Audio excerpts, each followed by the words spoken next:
గత 4 రోజులుగా కురుస్తున్న వర్షాలకి సంగారెడ్డిలోని పలు కాలనీలు జల దిగ్బంధంలో చిక్కుకున్నాయి.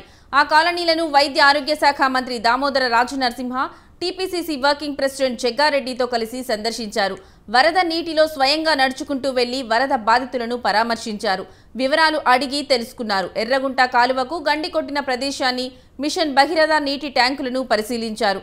ఎర్రగుంట వాగును తిరిగి పునరుద్ధరించడానికి ప్రయత్నాలు చేస్తామని హామీ ఇచ్చారు మంత్రి దామోదర రాజనరసింహ. సంగారెడ్డి టౌన్లోని రెవెన్యూ కాలనీ అంటే చాలా పాత కాలనీ. ఈరోజు మన వర్షం వల్ల సుమారు 120-130 ఇళ్లకు నీళ్ళు వచ్చినాయి. 1 ఫీటు 2 ఫీటు 3 ఫీట్ల నీళ్ళు వచ్చినాయి. దీనికి భవిష్యత్తులో ఇలా జరగకుండా ఈరోజు పర్సనల్గా ఇన్స్పెక్షన్ చేసి భవిష్యత్తులో ఇలా మళ్ళీ ఇబ్బందులు ప్రజలకు కాలనీ వాసులకు కలగకుండా చర్యలు తీసుకుంటుంది ప్రభుత్వం. ముఖ్యంగా ఒక ఓపెన్ డ్రైన్ కావాలి. ఇక్కడ ఇది చంద్రయ్య కుంట ఉంది కదా, ఆ కుంటకు కనెక్టివిటీ చేసుకుంటూ ఓపెన్ డ్రైన్ కావాలి. ఆ తర్వాత ఎర్రకుంట చెరువు అనేది ఇంపార్టెంట్. అంటే న్యాచురల్ ఫ్లో అనేది ఆగిపోతున్నది.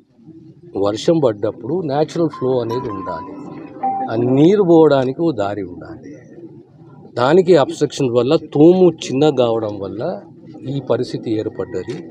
మళ్ళీ భవిష్యత్తులో ఇలాంటి పరిస్థితులు పునరావృతం కాకుండా ప్రభుత్వం అన్ని చర్యలు తీసుకుంటుంది. సంగారెడ్డి టౌన్లోని